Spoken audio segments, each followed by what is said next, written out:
नमस्कार दोस्तों, हर हर महादेव दोस्तों। आज मैं आपसे जन्माष्टमी के बारे में बात करूंगी दोस्तों कि जन्माष्टमी का सही मुहूर्त क्या है दोस्तों। 2023 सितंबर में जन्माष्टमी 6 सितंबर को है कि 7 सितंबर को जन्माष्टमी का शुभ मुहूर्त कब है दोस्तों। तो चलो दोस्तों, मैं आपको बताती हूँ कि जन्माष्टमी का सही मुहूर्त क्या है दोस्तों। श्री कृष्ण जन्माष्टमी का त्यौहार भारत ही नहीं बल्कि पूरी दुनिया में लोग बड़ी धूमधाम के साथ मनाते हैं। हिंदुओं के बीच श्री कृष्ण जन्माष्टमी बहुत महत्वपूर्ण है। यह त्यौहार सभी कृष्ण भक्त मनाते हैं। ऐसा माना जाता है भगवान श्री विष्णु के 8वें अवतार भगवान श्री कृष्ण का जन्म इसी दिन हुआ था। इसलिए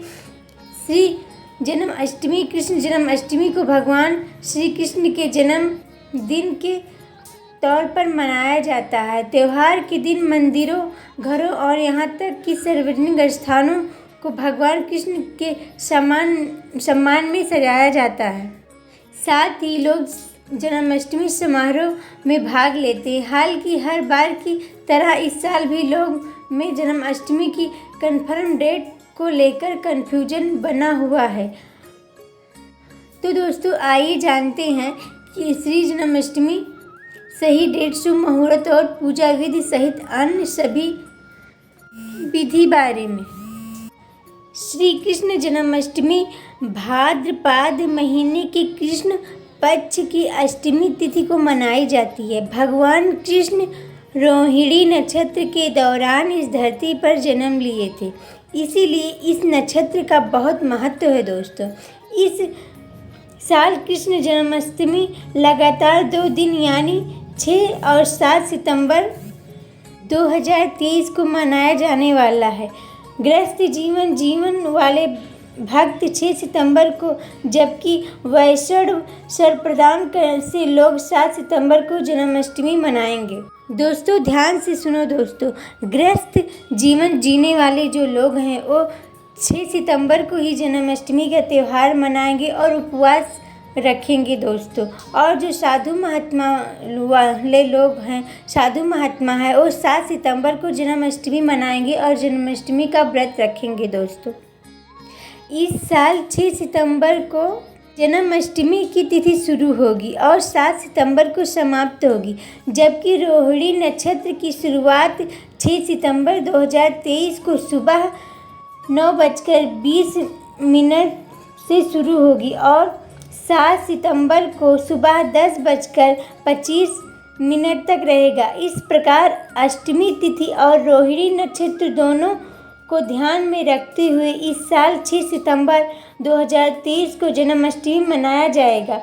गृहस्थ जीवन वाले को इस दिन अष्टमी मानना शुभ रहेगा, जबकि दही हंडी उत्सव 7 सितंबर 2023 को आयोजित किया जाएगा। दोस्तों, मैं आपको मुख्य टाइम के बारे में बताऊंगी कि कैसे जन्माष्टमी का टाइमिंग क्या क्या है दोस्तों। अष्टमी तिथि 6 सितंबर 2023 को शाम 3:37 पर शुरू होगा। 7 सितंबर 2023 को शाम 4:14 पर अष्टमी तिथि समाप्त होगी। रोहिणी नक्षत्र की शुरुआत 6 सितंबर 2023 को सुबह 9:20 पर शुरू होगी। 7 सितंबर 2023 को सुबह 10:25 पर रोहिणी नक्षत्र समाप्त होगी दोस्तों, अब मैं आपको बताऊंगी कि पूजा का शुभ मुहूर्त कब है और पूजा कैसे करनी है दोस्तों, लड्डू गोपाल की पूजा अष्टमी तिथि को की जाती है, जबकि अष्टमी उत्सव आधी रात के आसपास मनाया जाता है। अष्टमी तिथि 6 सितंबर को शुरू होगी और 7 सितंबर को सुबह समाप्त होगी। अष्टमी तिथि और रोहिणी नक्षत्र दोनों एक साथ होने के कारण 6 सितंबर को जन्माष्टमी व्यापक रूप से मनाया जाएगी।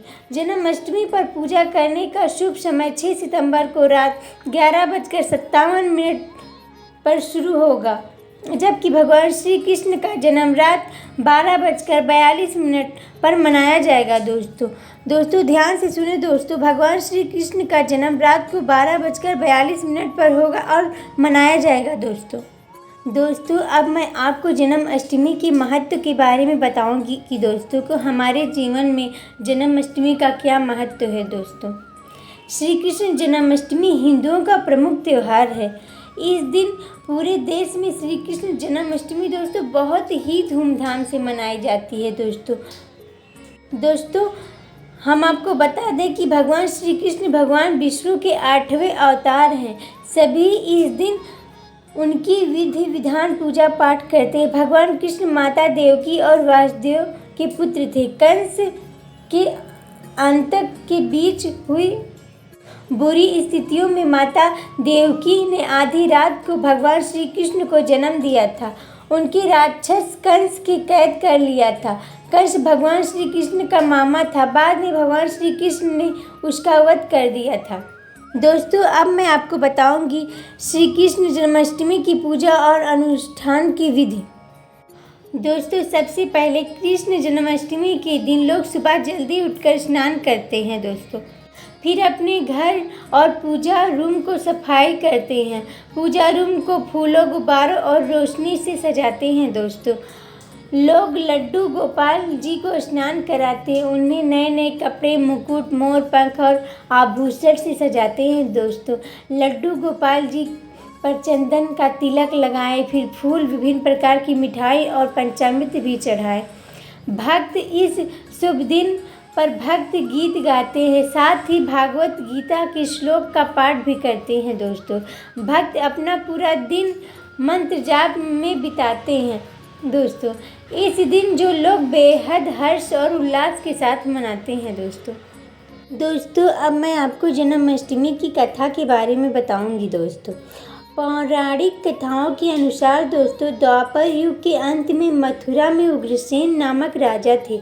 उग्रसेन के पुत्र का नाम कंस था, जो बहुत ही क्रूर था और जिसने अपने पिता उग्रसेन को कारागार में डालकर बाल पूर्व उनका राज सिंहासन हथिया लिया था और स्वयं राजा बन बैठा था। कंस की एक बहन थी जिसका नाम देवकी था और जिसका विवाह यदुवंशी वसुदेव के साथ हुआ था। विवाह के बाद कंस अपनी बहन को उसके पति वासुदेव के साथ विदा कर रहा था। दोस्तों तो उसी समय दोस्तों आकाशवाणी हुई दोस्तों कि जिस बहन की तू विदाई कर रहा है उसका 8वां बच्चा तेरी मौत का कारण बनेगा। दोस्तों आकाशवाणी सुनकर कंस बहुत क्रोधित हो गया और तुरंत ही अपनी तलवार से अपनी बहन के पति वासुदेव को मारने के लिए आगे बढ़ गया। यह देखकर देवकी ने उसे रोका और अपने पति की प्राण की रक्षा के लिए प्रार्थना की। देवकी ने अपने भाई कंस को कहा कि अगर तुम्हें लगता है कि मेरा 8वां बच्चा तुम्हारी मृत्यु का कारण बनेगा तो मैं तुम्हें आज आश्वस्त करती हूँ कि मेरा जो भी बच्चा होगा मैं उसे तुम्हारे पास पहुँचा दूँगी। तुम उसके साथ जैसा व्यवहार करना चाहो कर सकते हो। अपनी बहन देवकी की बात सुनकर उसको थोड़ी संतुष्टि हुई, लेकिन उसने उसे अपने पति के घर भेजने की बजाय अपनी बहन और उसके पति वासुदेव को जेल में बंद कर दिया। समय बीतने के बाद साथ ही देवकी के जितने भी बच्चे हुए उन सभी 7 बच्चों को कंस के सामने भेज जाता। कंस उन्हें निर्ममतापूर्वक जमीन पर पटक कर मार डालता। कंस को जब पता चला कि उसकी बहन देवकी का 8वां बालक आने वाला है तो उसने बहनोई को जेल में बहुत कड़े प्रबंध कर दिए और सभी द्वार पर ताले लगा दिए।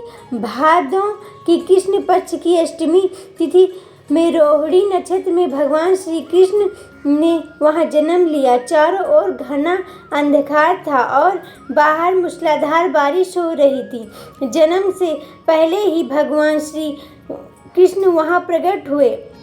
भगवान विष्णु वहां प्रकट हुए और अपना विराट रूप दिखाकर देवकी और वसुदेव को दिलासा देते हुए बोले कि मैं तुम्हारा बालक बनकर तुम्हारे गर्भ से जन्म लूँगा। मेरे जन्म के बाद तुम मुझसे तत्काल गोकुल में नंद जी के यहाँ पहुँचा देना और उनके यहाँ एक कन्या योगमाया जन्म ले रही है। तुम उसको उठाकर कंस को सौंप देना और मुझे वहाँ पर रख देना। कुछ देर बाद भगवान श्री कृष्ण का जन्म हुआ और उनके पिता वासुदेव नवजात शिशु को छल एक टोकरी में रखकर गोकुल की तरफ बढ़ चले। भगवान कृष्ण की माया के कारण जेल के सभी ताले स्वयं खुल गए और जेल के रक्षक गहरी नींद में सो गए। वासुदेव गोकुल में नंद जी के घर पहुँचे। देव जी नंद बाबा के घर पहुंचकर कृष्ण भगवान को वहां छोड़ दिए और वहां जो कन्या पैदा हुई थी उस कन्या को लेकर वो मथुरा आ गए। कन्या को लेकर मथुरा आ गए और सुबह हुई जब कंस को पता चला कि देवकी को संतान पैदा हो गई हो तो कंस भागा भागा आया और जब उसको यह पता चला कि वो संतान कन्या है तो कंस उस कन्या को उठाकर जमीन में पटकना चाहा तो कन्या तुरंत ही उछलकर आसमान में चली गई।